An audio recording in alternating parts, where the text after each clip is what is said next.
Welcome back. Today we are making sugar-free chocolate peanut butter fudge. Yum.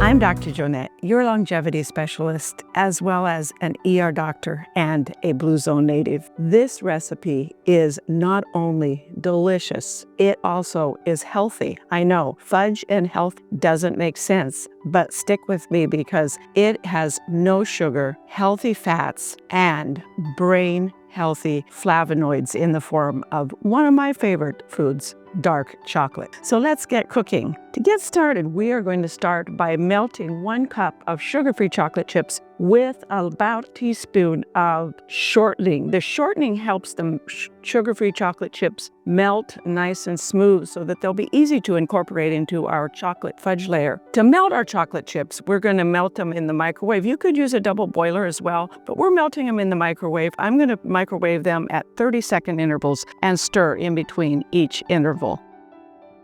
Chocolate chips are all perfectly melted. Took a total of 30 seconds. And next, we are going to beat together 4 ounces of softened cream cheese with 4 tablespoons of softened butter.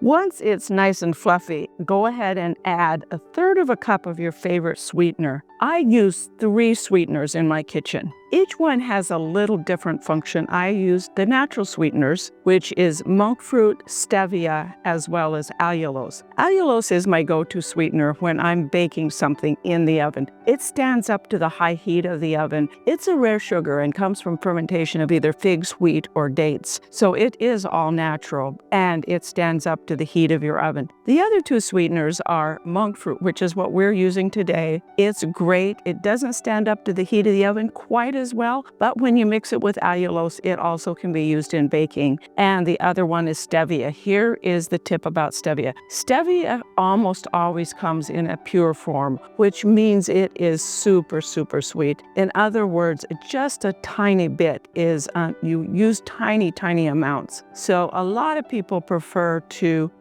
use it in a cold drink, in a coffee, in a sauce, or something like that. And you just use like a fraction. It comes actually with a little tiny scoop. 1 little scoop is a 32nd of a teaspoon, and that's enough to sweeten a whole cup of a beverage. So let's go ahead and beat in our monk fruit. Once that's nice and fluffy, I like to add a little pinch of salt, just a tiny bit, and 1/2 teaspoon or so of vanilla. Kind of reminds me of frosting. In fact, you could use this as a frosting, chocolate frosting.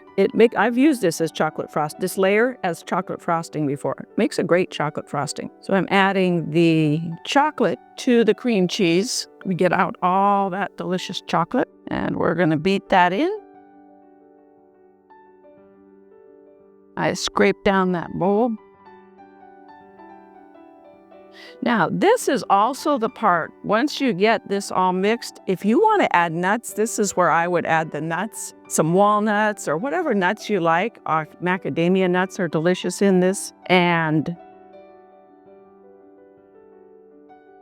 just stir them right into the chocolate layer there. It is ready to add to our pan. We're using a 6 by 11 inch pan, or you could also use an 8 by 8 inch pan. You want to line it with a little parchment paper. Otherwise, it makes it harder actually, it's really hard to get your fudge out of the pan if you don't line it with a little parchment paper. We're going to get that right into the pan, spread it all around. I find that an offset spatula quite often, because it's so similar to the consistency of a frosting, it does harden up very nicely in the fridge, but at this point it is quite soft, and so an offset spatula actually makes a great tool for spreading it into the pan. Now, when I make this fudge, I actually like to add walnuts to just half of the pan, or nuts. So at this point, I just sprinkle a few of them on top of the chocolate layer in only half of the pan. That way, if you feel a little nutty, you can have some nuts, or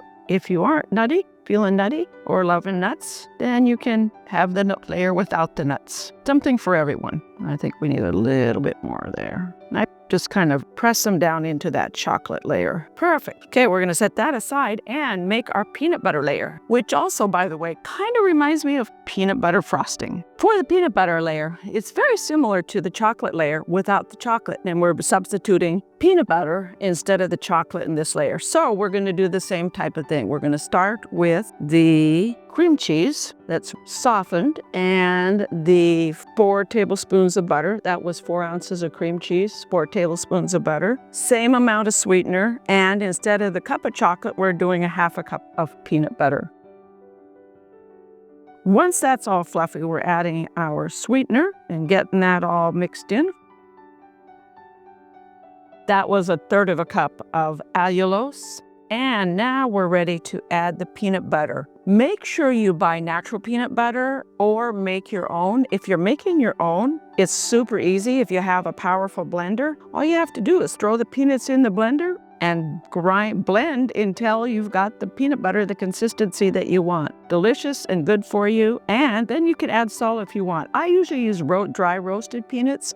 You don't want to use any of the peanuts that are roasted in oil because you've got the added vegetable oils. And a lot of times they also do have seasonings added and things like that added to them. So just get the plain dry roasted, and I usually get the unsalted peanuts. Grind them up and you've got delicious, healthy, natural peanut butter. But if you buy it, just look for peanut butter that does not have any sugar added to it.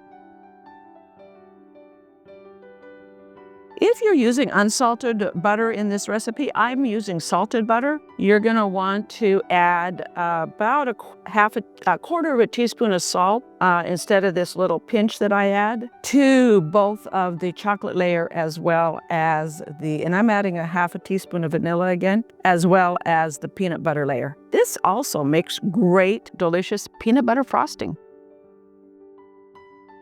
And we are ready to get that on top of our chocolate layer. And I'll be using my offset spatula again.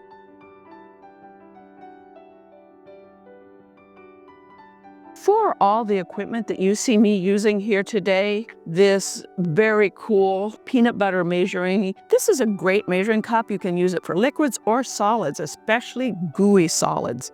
As you can see, all of them come out and you don't waste or you don't spend a lot of time trying to scrape out the contents of it. The offset spatulas are great. And if you scroll down to the description below, you will be able to find a link there that'll take you out to where you can purchase all of the equipment that you see here today. There's links to all of it. If this has been informative so far, thank you for going to my website at growwithdrjoanette.com. Also for clicking that like button and signing up for notifications as well as subscribing. Now, if you like 2 distinct layers in your fudge, you can just put it in the fridge and chill it now for at least 4 hours. Or if you want to swirl it together, then what you can do is just take a knife or your spatula and kind of just swirl it. I'm gonna kind of just dig down through the chocolate so that you kind of get it up into the peanut butter layer, and then just smooth it all back over again. I'm gonna just swirl a part of it. I'm swirling the part that didn't have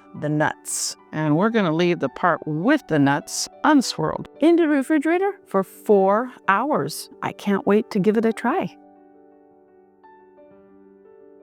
There you have it, delicious chocolate peanut butter fudge. And the best part, it's healthy. Let's give it a try. That's delicious. Here's the great part about it. Each one of these little pieces only has 2 carbohydrates. So enjoy them. And when you're looking for something extra indulgent, delicious, creamy, chocolatey, peanut buttery, this is going to be your favorite go-to recipe, I promise you. So how keto-friendly is this chocolate peanut butter fudge? I ate 1 piece of the fudge and then waited 2 hours and checked my continuous glucose monitor. My glucose started at 94. After 1 hour, it had gone up to 95. And after 2 hours, had gone down to 93, making this delicious, healthy dessert keto-friendly. So enjoy, because it definitely doesn't spike your blood sugar. Thank you for joining me today and for signing up for notifications, subscribing, and liking this video. I'd love to hear whether you are one of the nuts or no nuts people when it comes to cookies, brownies, and fudge. Thank you for joining me, and we'll see you next time on the Dr. Joanette channel.